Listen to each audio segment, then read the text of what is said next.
우리 지금까지 우리 일곱 교회에 대한 이야기를 우리가 들었습니다. 오늘 마지막 교회에 대한 이야기인데, 우리가 일곱 교회에 대한 이야기를 우리가 다시 한번 듣는 이유는 우리가 다시 한번 교회로 나가야 될 일이 무엇이고 교회의 정체성이 무엇인지를 다시 한번 알기 위함입니다. 예수님이 왜 이 땅에 오셨겠습니까? 이유는 딱 한 가지입니다. 교회를 위해서 이 땅에 오셨습니다. 그분은 교회를 위하여서 죽으셨고, 교회 때문에 부활하셨고, 또 교회 때문에 성령을 보내주셨고, 또 교회를 위해서 교회의 기초와 머리가 되어 주셨다는 사실을 우리는 분명히 기억해야 됩니다. 예수님은 이 땅에 하나님 나라가 어떻게 구현되고 또 어떻게 드러날 것인지를 우리에게 알려주시기를 원하셨습니다. 그런데 교회가 교회로서의 소명과 본질을 잃어버린다면 교회가 어떻게 되겠습니까? 오늘 라오디게아 교회에게 하시는 말씀을 우리가 들으면서 주님이 이 땅에 원하시는 교회가 무엇인지를 함께 살펴보았으면 좋겠습니다. 라오디게아 교회는 초대교회에 나타난 7교회 중에서 유일하게 칭찬이 없는 그런 교회입니다. 굉장히 예수님으로부터 책망을 받았던 그런 교회이죠. 이런 책망이 나에게 일어나서는 안 되는 건 아닙니까? 우리 교회 공동체에 일어나서는 않아야 되지 않겠습니까? 오늘 잘 들으시고 나에게 적용하시고 우리 교회에게 적용하여 주시어서 우리 교회는 칭찬 들을 수 있는 그런 아름다운 교회가 될 수 있도록 여러분 힘쓰고 애쓸 수 있는 그런 우리 교회가 될 수 있기를 원합니다. 라오디게아 지명을 한번 살펴보기를 원합니다. BC 3세기경에 안토니커스 2세라고 하는 그런 사람이 있었는데, 이 안토니커스 2세가 지진으로 인하여서 폐허가 된 그런 도시를 재건하기를 원했습니다. 그래서 재건을 하면서 자신의 아내의 이름을 따서 라오디게아라고 하는 이름을 지었다라고 전해지고 있습니다. 그래서 이 라오디게아라고 하는 지명의 이름은 이 안토니커스 2세의 아내의 이름이라고 보시면 됩니다. 이 라오디게아라고 하는 지역을 우리가 딱 보면은 세 가지 유명한 것이 있다라는 것을 여러분 꼭 기억을 하셔야 됩니다. 첫 번째 유명한 것은 금융이 발달했습니다. 은행이 굉장히 좋았죠. 은행이 발달하고 금융이 발달했다라는 것은 뭐가 많다? 돈이 많다는 거죠. 그렇죠? 돈이 많다는 것은 수출입이 많은 그런 도시였다는 것을 의미하고 또 자생력이 강했다는 것을 의미하고 있습니다. 두 번째로 이 라오디게아 교회는 양모가 참 발달한 도시였는데, 이 양모가 보통 흰색 아닙니까? 그런데 이곳에서는 검은색 양모가 굉장히 발달한 그런 도시였습니다. 그래서 이 검은색 양모를 가지고 만든 의류를 에베소, 조금만 더 올라가면, 라오디게아에서 조금만 더 올라가면 에베소라고 하는 항이 있는데, 그 에베소 항을 통하여서 유럽으로 많이 수출을 한 그런 도시였죠. 여러분, 검은색 양모, 요즘 같으면 좀 많이 좀 있겠지만, 그때 당시에는 그 양모, 이 검은색 양모로 하려면 염색 기술이 굉장히 발달을 해야 되는 것 아니겠습니까? 그래서 이 양모를 가지고 돈을 굉장히 많이 번 그런 도시가 이 라오디게아 지역이었습니다. 세 번째는 라오디게아에 유명한 의과대학이 하나 있었는데, 그 의과대학에서 가장 유명한 과가 하나 있었어요. 무슨 과였냐면은 안과가 유명을 했습니다. 특별히 라오디게아 이 안과는요, 파우더라고 하는 그런 안약이 하나 있었는데, 그 안약만 눈에 넣었다 그러면 어지간한 눈병은 다 낫습니다. 그래서 굉장히 유명한 그런 의과대학이 있었고, 또 파우더라고 하는 그런 안약을 통하여서 굉장히 유명세를 떨쳤던 그런 도시였죠. 그래서 이 세 개의 특별한 상품이 라오디게아 지역에 굉장히 유명한 그런 것으로도 지역 주변에 많이 알려진 그런 동네였습니다. 그렇기 때문에 대지진이 발생을 했어도 지진 복구를 하며 로마 정부가 좀 도와주겠다라고 이렇게 말을 했음에도 불구하고 괜찮다라고 말을 합니다. 재정 자립도가 그만큼 좋았다는 이야기죠. 이런 라오디게아 도시의 분위기는 어떠했냐면 굉장히 부유한 그런 도시였죠. 부유하다 보니까 굉장히 사람들의 마음도 넉넉했고 특별한 걱정거리 없이 그렇게 살아왔던 그런 지역이 라오디게아 교회였습니다. 보통 보면 이 지역적인 분위기가 이 교회의 분위기도 그대로 이렇게 이어오는 경우가 많이 있습니다. 그래서 이 라오디게아 교회도 굉장히 좀 부유한 교회였죠. 돈이 굉장히 많았고 무엇이든지 하면은 이렇게 돈으로서 많은 것들을 할 수 있는 그런 교회가 라오디게아 교회였습니다. 신약 성경에는 이 라오디게아라고 하는 지역의 이름이 7번 등장을 하게 됩니다. 골로새서에 보면 5번이 등장하고 오늘 본문 말씀에 2번이 등장을 합니다.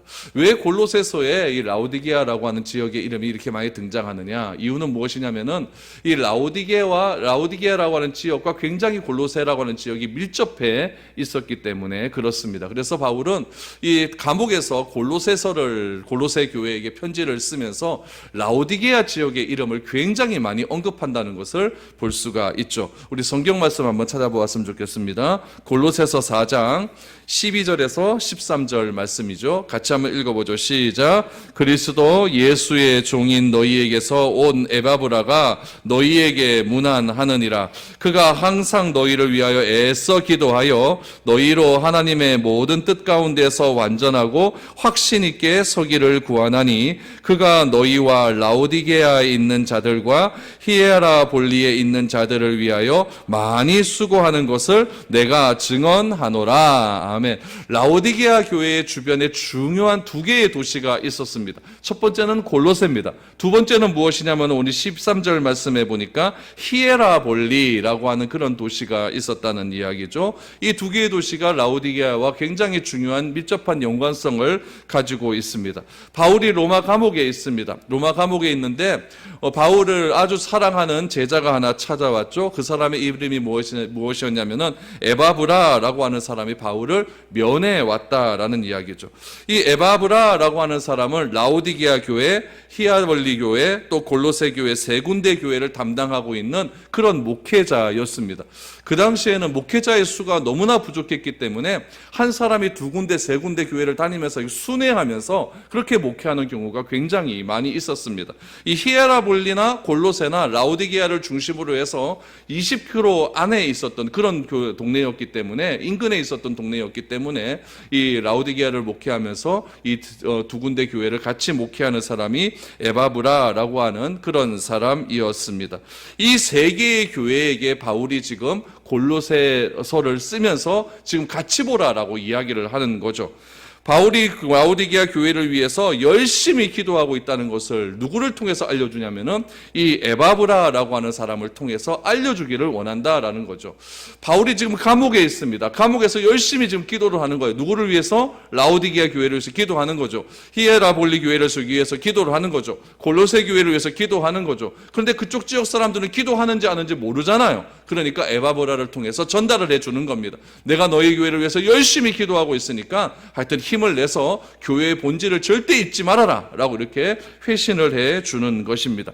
16절 말씀, 골로새서 4장 16절 말씀에 보면은 조금 더 자세하게 나옵니다. 같이 읽어보죠. 시작. 이 편지를 너희에게서 읽은 후에 라오디게아 인해 교회에서도 읽게 하고 또 라오디게아로부터 오는 편지를 너희도 읽으라 라고 말합니다. 이 편지가 무슨 편지겠습니까? 골로새서입니다. 골로새서를 가지고 돌려가면서 읽으라는 거예요. 골로새 교회에게 편지를 보내기도 하지만은 어느 교회도 보내라, 라오디게아 교회도 같이 읽고 또 히에라볼리 교회도 읽어라라고 말을 합니다. 또 16절 말씀해 보니까 조금 좀 우리가 또 알아야 될 것이 무엇이냐면은 또 라오디게아로부터 오는 편지를 너희도 읽으라라고 말합니다.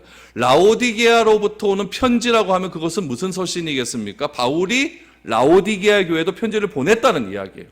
편지를 보냈으니까 그 편지도 누가 읽어야 된다? 골로새 교회 사람들이 읽어야 된다라는 것을 말을 하고 있습니다. 그럼 라오디게아 교회에 보낸 그 서신이 지금 남아있을까요? 없을까요? 없어요.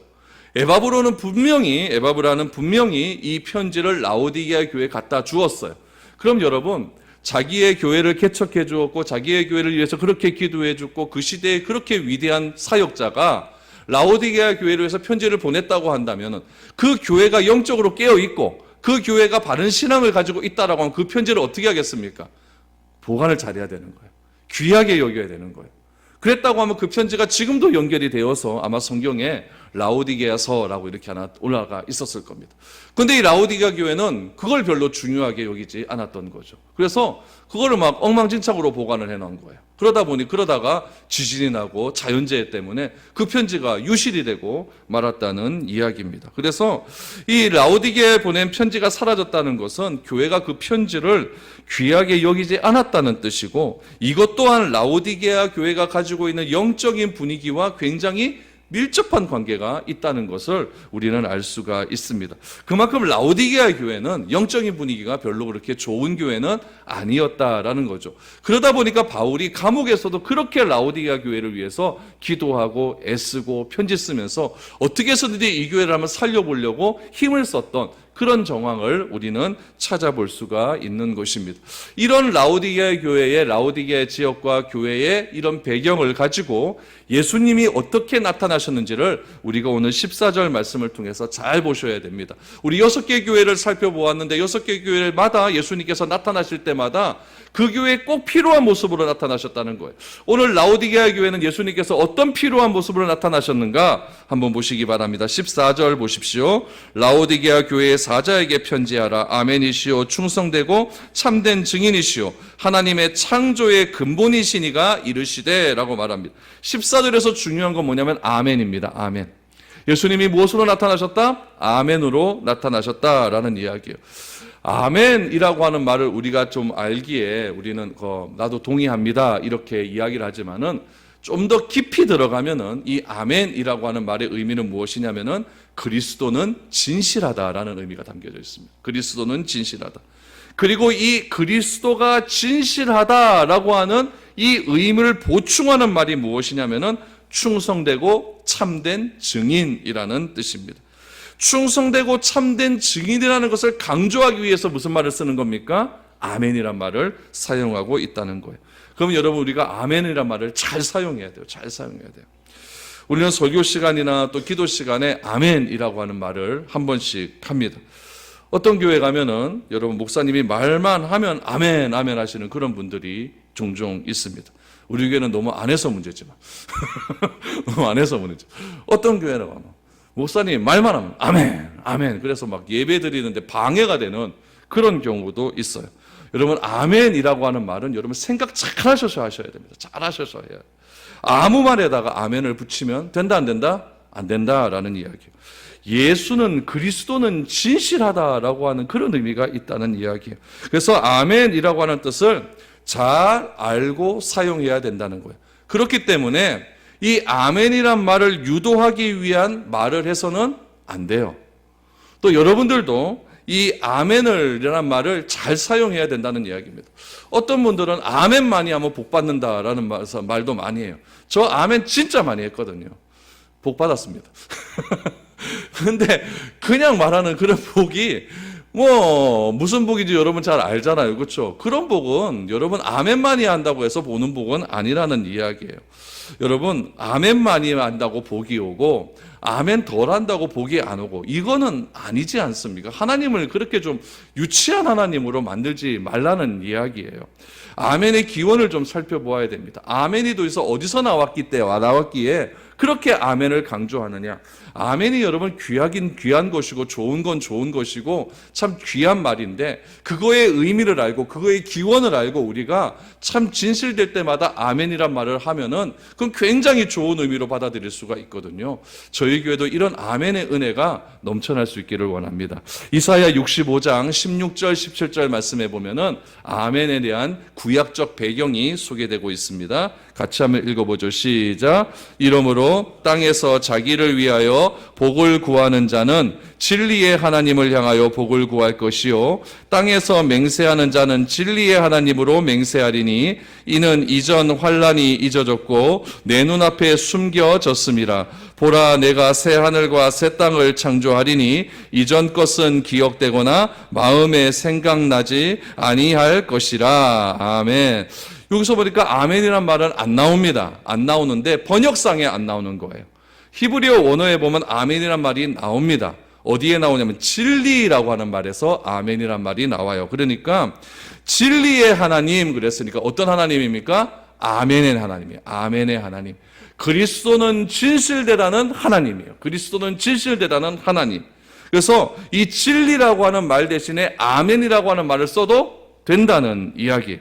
이 아멘의 하나님이, 이 진리의 하나님이 17절에 보니까 무엇을 창조하시는 하나님이냐면은 새 하늘과 새 땅을 창조하시는 하나님이라는 이야기예요. 여러분, 새 하늘과 새 땅이 한자로 하면 뭡니까?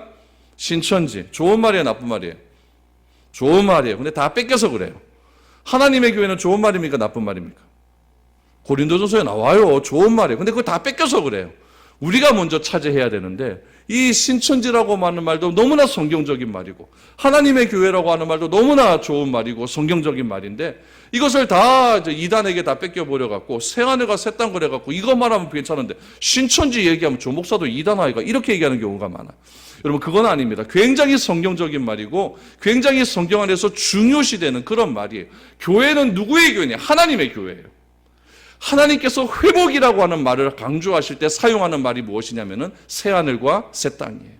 우리가 회복되는 때가 언제냐? 새하늘과 새 땅이 다시 창조되는 때예요. 그때가 회복이 되는 그런 때라는 이야기예요. 그래서 이 새하늘과 새 땅을 하나님께서 창조하신다고 하는데, 그 하나님이 어떤 하나님이냐? 진리이신 하나님이고 아멘이신 하나님이에요. 그러므로 이 아멘이라고 하는 뜻은 두 가지의 의미가 있다는 것을 여러분 분명히 아셔야 됩니다. 첫 번째는 무엇이냐면은 신실하시고 충성되고 전능하신 하나님을 내가 믿습니다, 이런 얘기예요. 그 하나님을 내가 믿습니다. 오늘 본문 말씀에서 아멘으로 나타나신 그 예수님께서 어떻게 나타나셨냐면 충성되고 진실된 쪽으로 나타나셨거든요. 그래서 내가 아멘 할 때는 어떤 의미로 해석해야 되면 나는 충성되고 진실된 하나님의 아들 예수 그리스도를 믿습니다, 이런 고백이 있어야 된다는 거예요. 또 하나는 무엇입니까? 새 하늘과 새 땅을 창조하실 그 창조에 대한 암시가 있다는 거니까 나는 그 하나님을 믿는다는 거예요. 다시 말하면 무엇이냐면 회복해 하시는 하나님을 믿는다는 거예요. 회복해 하시는 하나님. 우리가 무엇으로 회복해 하실 수가 있습니까? 아멘이신 하나님. 그 하나님으로 말미암아 내가 회복된다는 사실을 믿어야 된다라는 이야기예요. 그래서 새 하늘과 새 땅을 통하여서 우리에게 다시금 회복해 주실 그런 하나님을 내가 믿습니다, 이런 마음으로 내가 아멘 해야 된다는 거예요. 그래서 설교를 들을 때나 찬송을 할 때나 또한 기도를 할 때 이런 믿음이 나에게 딱 다가온다 그러면 뭐 하시면 됩니까? 아멘 하시면 되는 거예요. 아멘 하시면 되는 거예요. 그러면 설교자도 듣고 인도자도 듣다가 이런 거 믿는구나, 이렇게 되는 거죠. 네. 그래서 또 나올 땐 좀 나와 주셔야 됩니다. 나와 주셔야 되지. 나와야 되는데 안 나오고 이러면 이거 좀 이상한 거예요. 그래서 이 아멘이라는 것을 잘 기억하셔야 돼요. 인간 세계 자체가 지금 다 타락하지 않았습니까? 인간의 마음이 병들고 땅은 인간에게 순응하지 않게 되어서 창조계는 회복 불능의 상태에 빠지지 않았습니까? 예수님께서는 이런 상태를 다시 한번 회복시키기 위해서 십자가에 달려 죽으시고 또한 부활하시고 다시 하늘로 올라가시고 하나님의 영이신 성령을 이 땅에 보내어 주셔서 다시금 예수님께서 재림하실 때에 새하늘과 새 땅의 역사를 통하여 우리를 새롭게 회복하게 해주신다라고 하는 그런 의미가 바로 이 아멘이라고 하는 의미에 담겨져 있습니다. 그래서 우리가 입으로 아멘 할 때는 이 두 가지 내용을 꼭 기억하시기를 바랍니다. 충성되고 진실된 전능하신 하나님을 나는 믿습니다. 새하늘과 새 땅을 통하여서 내가 회복될 것을 믿습니다. 이런 은혜로서 우리가 함께 신앙생활을 할 수 있기를 원합니다. 예수님께서 14절에 어떤 분으로 나타나십니까? 아멘이시며 충성되고 참된 증인으로서 이렇게 나타나시고 있다라는 이야기예요. 바로 예수님을 하나님의 창조의 근본이신 이로 소개하고 있다는 이야기입니다. 그래서 14절 말씀해 보니까 창조의 근본이신 이가 결국 이사야서에 나오는 새 하늘과 새 땅을 다시 한번 회복하시는 그런 하나님이다라는 것을 우리에게 말을 하고 있는 것이죠. 그 예수님께서 왜 그렇다면 라오디게아 교회에게 이런 모습으로 나타나실 수밖에 없는가? 라오디게아는 어떤 교회이기 때문에? 회복해야 될 교회이기 때문에.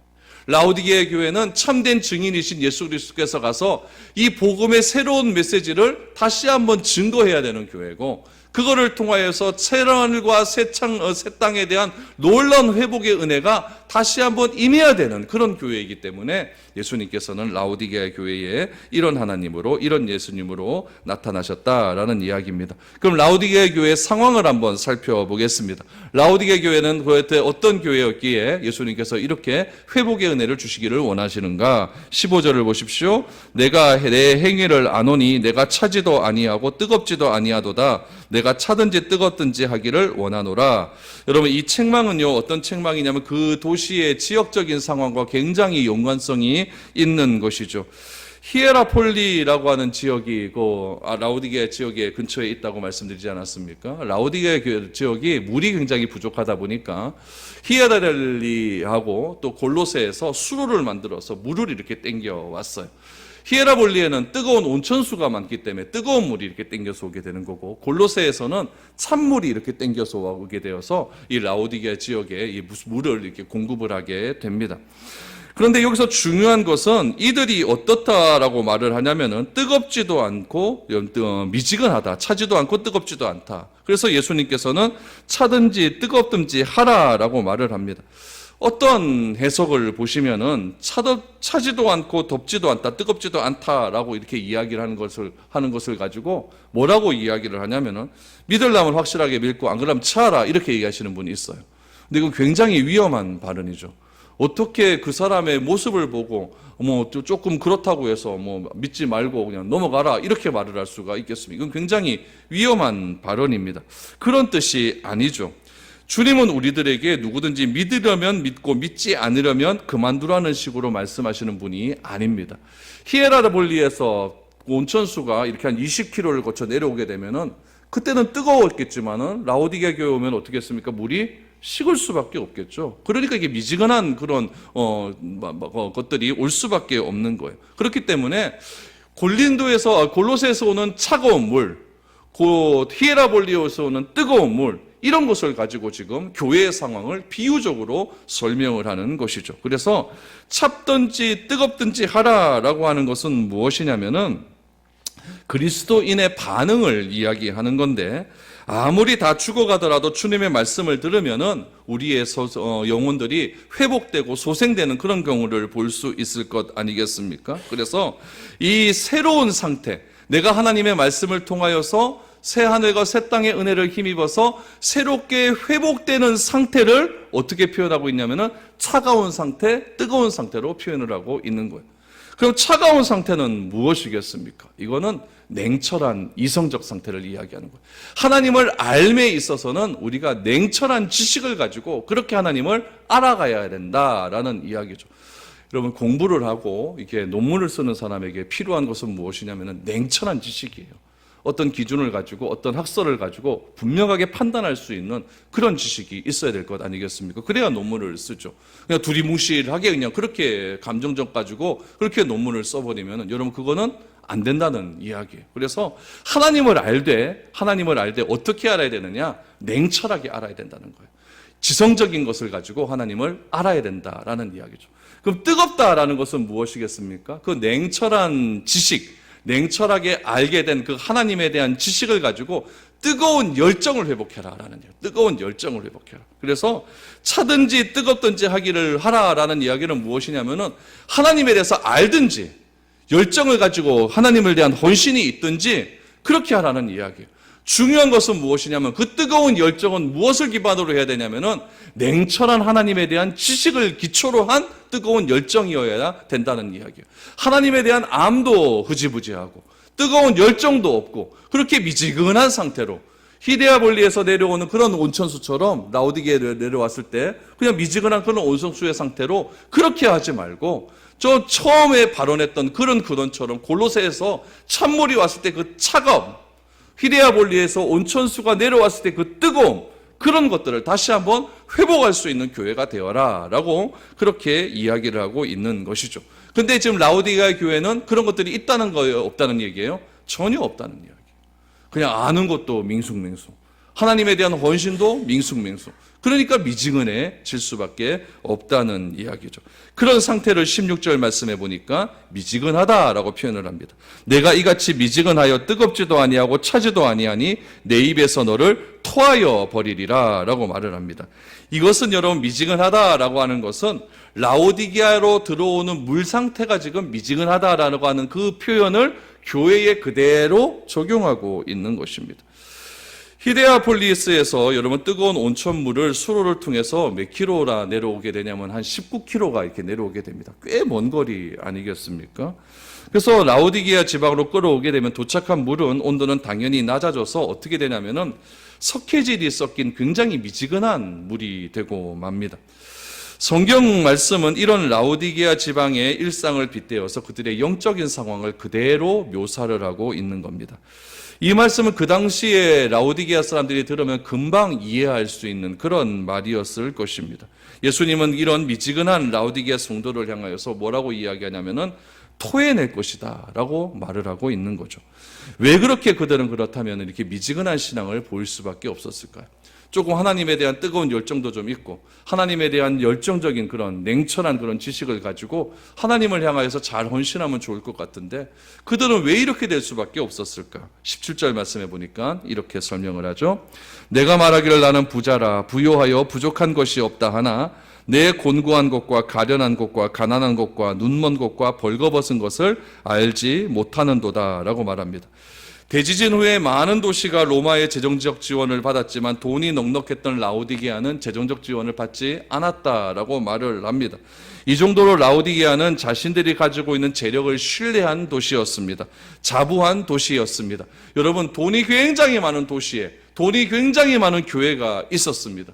그래서 자기들은 이야기하죠. 17절에 내가 말하기를 나는 부자다.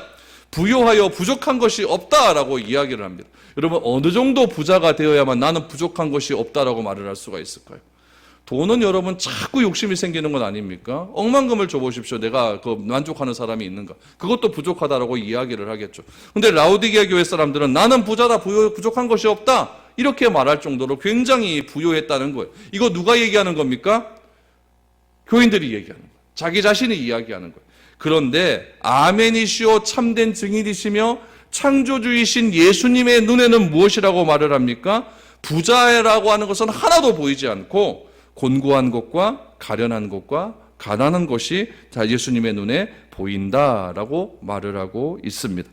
그분의 눈에는 라오디게아 사람들은 벌거벗고 눈먼 자에 부족했다라는 이야기죠.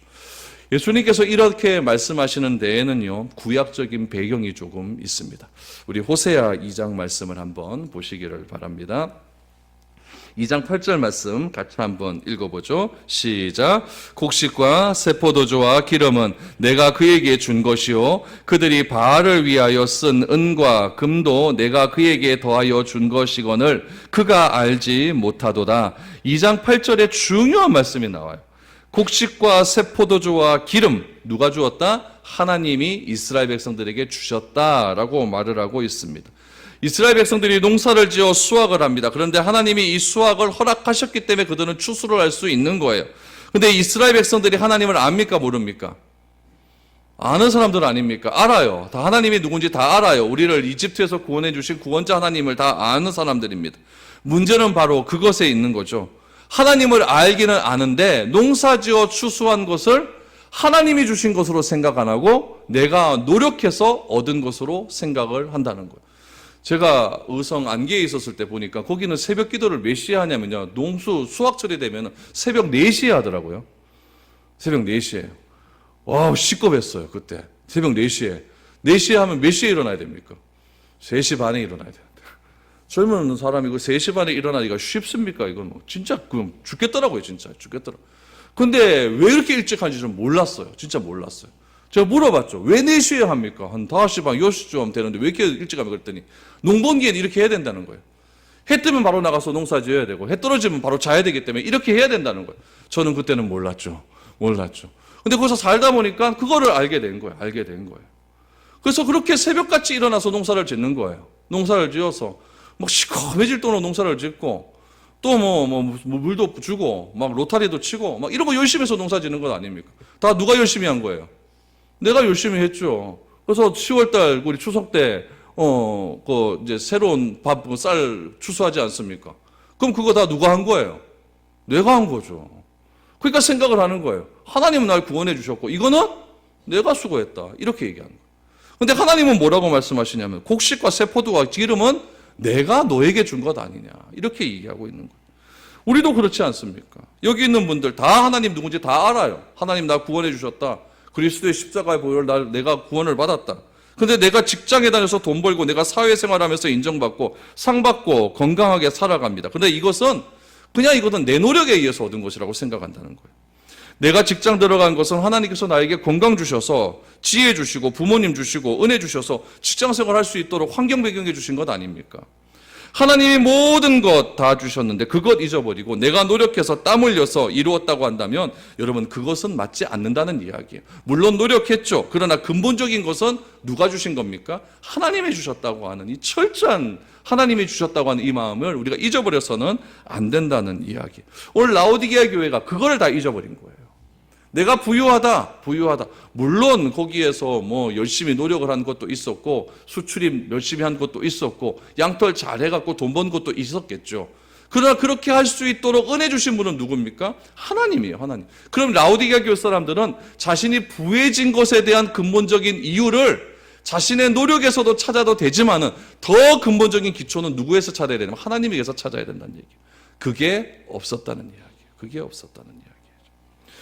우리에게 이런 정신이 있는가 없는가는 굉장히 큰 차이를 보이게 됩니다. 호세아 12장 8절 말씀을 한번 보십시오. 같이 읽죠. 시작. 에브라임이 말하기를 나는 실로 부자라. 내가 재물을 얻었는데 내가 수고한 모든 것 중에서 죄라 할 만한 불의를 내게서 찾아낼 자가 없으리라 하거니와 라고 말합니다. 이거 무슨 말이냐면 내가 벌어서 내가 쓰는데 너희들이 뭔 상관이냐 이 얘기예요. 내가 일어서 수고한 것 중에서 내가 열심히 수고해서 벌었어요. 그거 갖고 내가 썼는데 왜 그거 갖고 따지느냐 이 얘기죠. 왜 그거 갖고 따지느냐.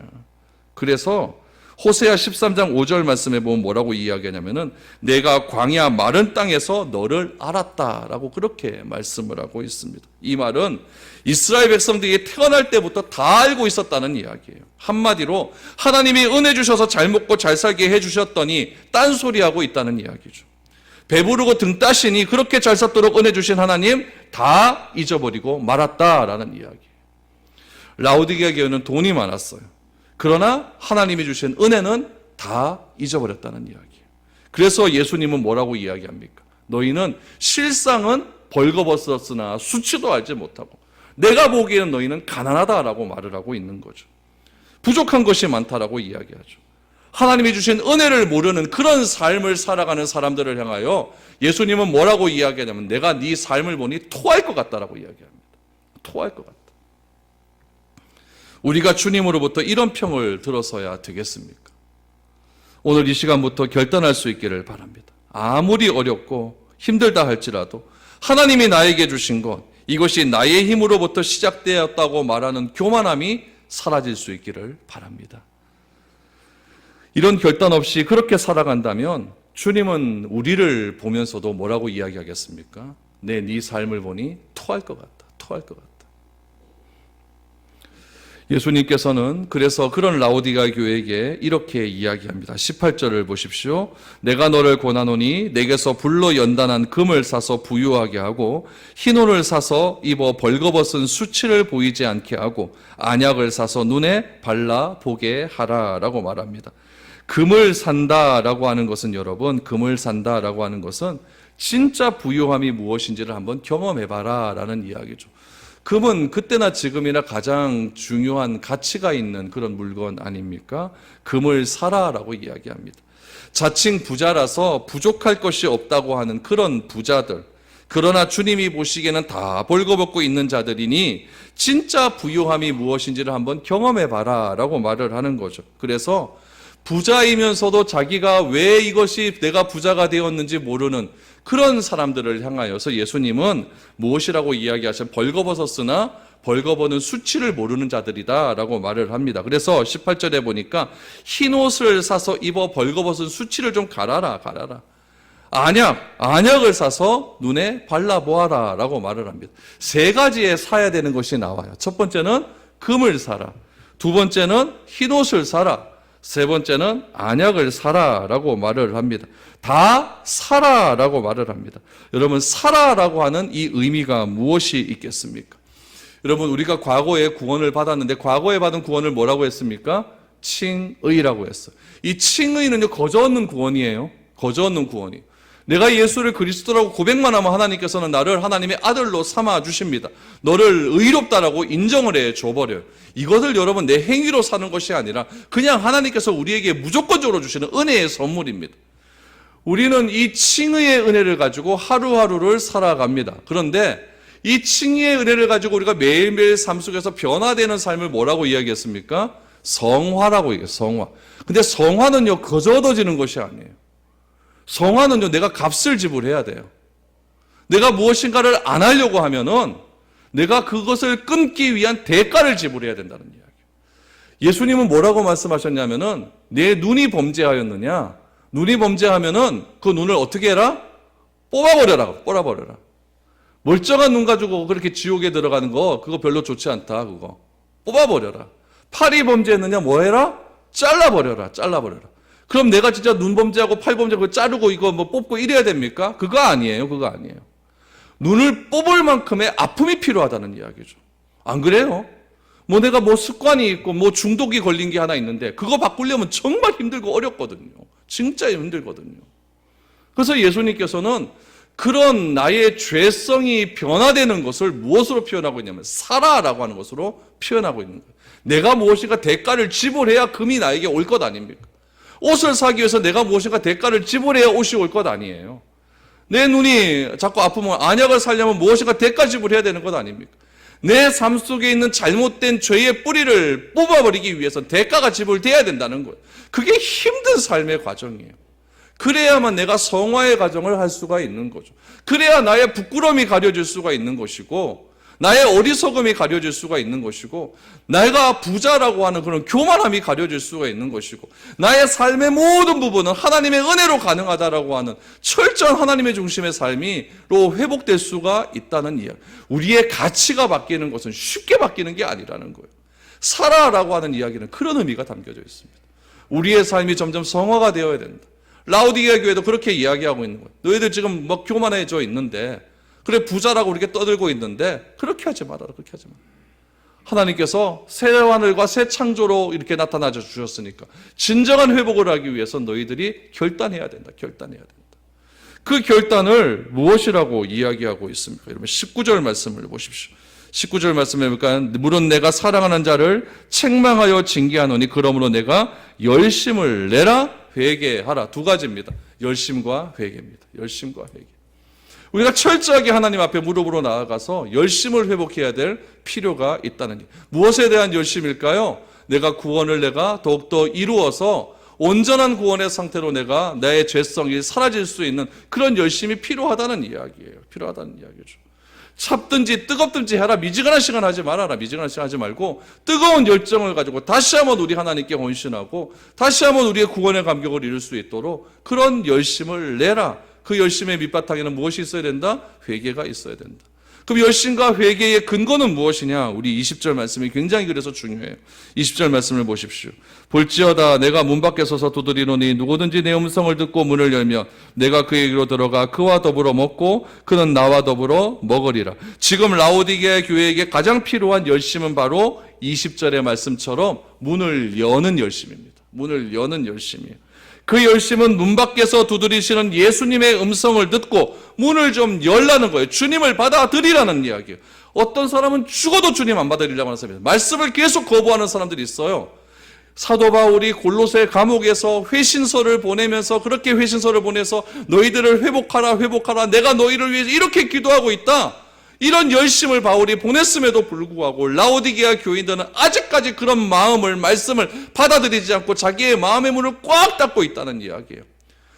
예수님은 말씀하시죠. 그 문을 열고 예수님의 말씀을 받아들이면은 예수님과 그 사이에 신비한 연합이 이루어져서 뭐라고 이야기합니까? 내가 그에게로 들어가서 그와 더불어 먹고 그는 나와 더불어 먹는다라고 말합니다. 갑자기 먹는 이야기가 왜 나오겠습니까? 먹는 이야기는 뭐냐면은 언약 체결했다라는 이야기예요. 그 당시에는요, 갑을 관계에서 언약 체결하면 꼭 밥 먹었습니다. 부동산 체결하면 꼭 밥 먹었어요. 하나님과 우리 사이에 언약이 체결된 거예요. 어떤 언약이 체결됩니까? 내가 마음의 문을 열고 주님의 말씀을 받아들이기만 하면 주께서 나를 사랑하시고 나를 회복시켜 주시고 아멘이시고 참된 증인이시고 충성되던 자로 나타나셔서 창조의 근원이신 그 예수 그리스도께서 새로운 언약을 우리에게 더불어 주시겠다는 이야기예요. 그 언약이 무슨 언약입니까? 회복의 언약 아닙니까? 회복의 언약. 회복시켜 주겠다. 그러니까 내가 너와 그 더불어 먹고 넌 나와 더불어 먹으리라.